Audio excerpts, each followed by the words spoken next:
My name's Gray, and I read Heavy by Kiese Lehman. My name is Carlos, and I read Medical Bondage by Deirdre Cooper Owens.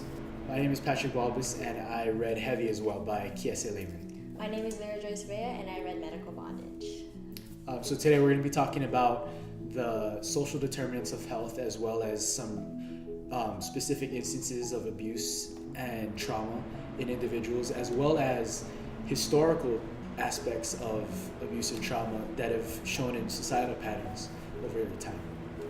The book I read, Heavy, is kind of a memoir written by Kiese to his mother, in which he kind of describes his journey through his life in dealing with both his weight as well as various social structures in America that tried to restrict him in terms of getting an education. One of the central themes of the book is truth versus lies, as well as control. So these elements show up heavily throughout the book and in many of the issues that we'll be discussing today. So we'll start off and talk about some individual cases of abuse in each of the books. Leira, do you want to start us off with that? The book Medical Bondage was formed around the stories of Dr. James Marion, who was the father of gynecology. So American gynecology as a whole was based on enslaved women and the knowledge and production of modern gynecology today. So in addition to the reproductive labor and their work as experimental subjects, they also performed important medical work. They were nurses and midwives, and they even assisted in medical procedures. And this kind of shows us that enslaved women were vital to the function of hospitals on the plantations, and were even though they weren't recognized as vital aspects to modern gynecology today. That's pretty interesting how slaves played a role in gynecology, but they were mistreated so much. To be used as a cadaver or someone to be experimented on, that just completely destroys their humanity, but it's like a dichotomy, because the fact that they had all of these different sacrifices and traumas, gynecology was able to progress as a science. And something interesting about that was that they often kind of assumed that African American women had a higher pain tolerance compared to white women, so that's kind of why they experimented on them rather than white women, and they kind of used them as test subjects so that they knew what to do to benefit these white women. So I guess already from this instance alone, you can already see a pattern of white women being put over African American, and I guess you can see that carried on throughout other patterns in Heavy as well. Yeah, there are numerous times in Heavy where Kiese sees the effect of that oppression in terms of individuals wanting to be able to exert control over something. So that comes out in many different forms, whether it's physical abuse, emotional abuse, or sexual abuse. He sees one of his female friends get kind of forced into a sexual scenario with several of his older male friends that she didn't want to be in, but she felt she had no choice. And he feels ashamed of it, even though he wasn't a part of it. And he recognizes that there's that element of culture that's the result of these kind of structures that leads men to oppress women in ways that women are not oppressing men, and it leads white Americans to oppress black Americans in ways that black Americans are not going to oppress them.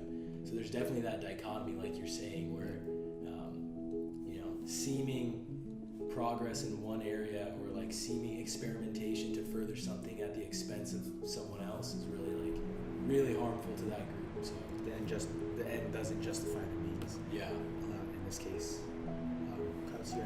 Well, yeah, this is all true, and I can definitely see the connection between the two books. More specifically, I read Medical Bondage by Dr. Cooper Owens, and what she said in her book is that even if those doctors from the 1800s, the time of the American slaves, were advancing medicine, were practicing advancing medicine, some sort of theories are kind of relied upon, are pretty much based on race, based on the comparison of whiteness and blackness, or the superiority of men over women, or taking advantage of being superior to like other nationalities such as like Irish or Mexicans or Germans or whichever nationality that person is from. It's interesting. I think you guys touched on kind of an important theme, both Patrick and Leira. You guys mentioned the dehumanization that occurs when one group of people are used as like a test subject, or they're just used in a way that really only considers another population, like only considers the benefit of white Americans, and just the different ways that like those years and years and years of that kind of cultural oppression could harmfully affect their society. So what are some ways that that was seen in medical bondage? So medical bondage, like although like Dr. Simon wanted to like advance gynecology as a whole, there were some ways where it definitely was beneficial for like gynecology today, but there were also like some medical procedures that were definitely not effective. Like oftentimes he kind of abused his power and like definitely conducted surgical procedures on African American without anesthesia, so like that was definitely dehumanizing in that aspect. And a main takeaway from medical bondage was how these white men, slave owners in particular, would breed with these African American women, not for sexual pleasure, but to like they kind of saw them as personal gain, so that those women that were impregnated would create slave babies in the future. So that equals more money, more labor, and although those women were pregnant, oftentimes they would still abuse these women. Like a particular excerpt in the novel kind of talked about how some of these women were pregnant and that they still had to experience trauma, because like they would oftentimes like dig a hole in the ground, and then the woman would be forced to lay on her belly, so the belly would actually be protected by the hole, and they would still whip them. So that was kind of degrading, like as a woman and like as a human. So I see, like you talked about that. That's that's interesting. That's like more on the social side, but it also has a direct influence on health. And I'm curious to see how. We have all these examples in strictly medical fields, such as surgery or gynecology, but there are also these social aspects that indirectly contribute to health. So there are these social determinants of health. For example, for personal gain, having babies with slaves. Another example could be something completely on a different track. For example, Kiese Lehman in Heavy, he struggled with obesity as a child, and growing up, he's struggled with that throughout his life, and it was kind of like it was almost like an escape for him. Like when he would get beat by his mother or his grandmother, or he would witness violence of his mother's boyfriend beating her, it would be like an escape. He would go to the food, I guess, and that was like another way to like fill that void in a sense, and that also contributed to his excessive weight, and that caused an indirect health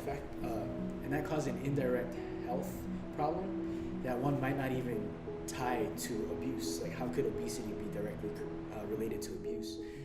But like, as you can see with these structures, these social patterns, there's so many different effects that it can have on a person. One of them changing his entire lifestyle, of just in general eating patterns and just behavior.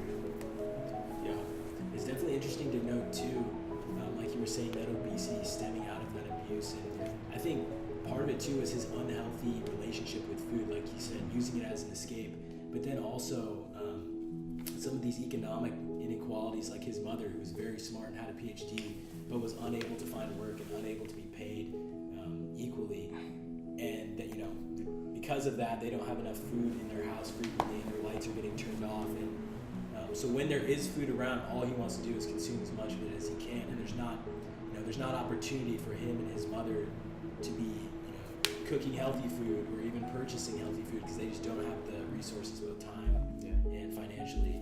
And then seeing too that obesity turn into, or that weight management turn into almost an obsession, you know, and some unhealthy mental patterns that are there, in which that number on the scale becomes like an obsession, something that he feels he can exert his control over that to the detriment of his health, you know, dropping his weight so low eventually that it's unsustainable and his body breaks down, and then, you know, he's unable to exercise because of that, and he gains all that weight back and is right back in the same place. So there definitely are those effects, both of, you know, the structural things and then the personal abuses that we see on health.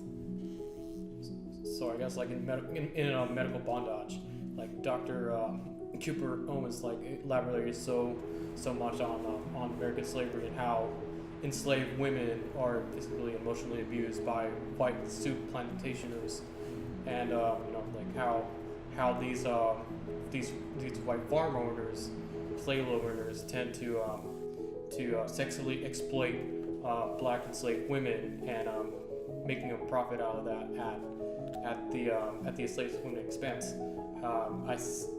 If this were to happen in the modern day, then that would be very unethical practice. Like if a gynecologist does that and without any anesthesia procedures or anything like that, or just mistreating like minorities or inferior people that are inferior to them, then there's like an example of incompetence and unethical practices, which could lead to you know, like lawsuits against the physician, and you know, and pretty much like a financial loss for the doctor. And like in this period of time of the 1800s, when the South, the United States, is pretty much like reliance on African slavery, it's kind of like, it kind of touched me when I read that book, because I never really thought about I never really thought that that the history behind, like, you know, like mixed race tend to come from these relationships, those so-called relationships between like the white slave owners and the enslaved women. And like you were saying, how like in the modern day you don't see as much of that anymore, and like today those kinds of practices would be seen as just crazy. They'd be seen as horrible, and I think we have made progress in that sense towards less injustice in that matter, but there are still so many things that are out of place, and also those health effects, society, generational patterns, those effects still run true in a lot of families, in more often than not in a lot of families today. So like the effects of that still are magnifying repercussively. So like women were basically objectified like during that time period. Like as a woman myself, I feel like they, like African American women in particular, were hypersexualized because of like their body build, like their breasts or like their back area, and they were also like kind of, people assumed that they would have a higher pain tolerance, and then that these surgeons during that time period, they would just operate on them without anesthesia, and they would just kind of use them as test subjects because they just wanted to enhance gynecology for white women. And they were also objectified in ways that they wouldn't even be referred to as she's, they would be referred to as it's, like they weren't even human. So that's kind of really touching on that part. Yeah, that kind of sustained stress, you know, on an individual obviously is not healthy, and that's the kind of thing that we still see today, is like those generation after generation of those like sustained stresses of, wow, I don't even have control over my own body, or wow, I don't know where my food's gonna come from, and those things, you know, leading to both unhealthy relationships with food, and then just stress about other things. And any kind of high stress level for a long time is not good for a person's health. that was really one of my big takeaways from Heavy, was just noting how just the buildup of those things over time, and just kind of the fear and anxiety that could create both at the population level, but then also within the individual too, having to go through these things every single day, and to just never really feel that peace, and just to kind of see how that affected Kiese and his family and friends negatively, both health-wise, and then in other ways in terms of struggling with things like addiction, as escapes. So yeah, that was really a heavy-hitting part of that book for me. I feel like the main point of medical bondage was that although some of the techniques they used for surgery were not exceptional, that they didn't necessarily want to butcher the female reproductive system. They kind of used it as a way to enhance the slave trade, but still kind of shape modern gynecologists today, because without those experiences and without those techniques, we wouldn't be able to better use them and find a way that's more sane and better for women today for gynecology. I think there's that importance there, is that we can learn from both parts of it. We can learn from the medical side of it, but we can also learn from the mistakes that were made in the past, with those inequalities among social classes or races or genders even, and we can use that to help shape a better future where we can have more competence and humility and empathy for just people in general, especially in the healthcare practice. Both of these books really are good conversation starters, especially in today's society, for a lot of these things that we are still struggling with, and these issues that have yet to be fully solved. But I think that by engaging with books like these and literature like this, that we can start to look at these issues from a wider perspective and start to understand how these things are affecting people that are on the margins of society and groups that have been oppressed over a long period of time. So we are really pleased and hope that these kinds of things will continue this discussion so that progress can be made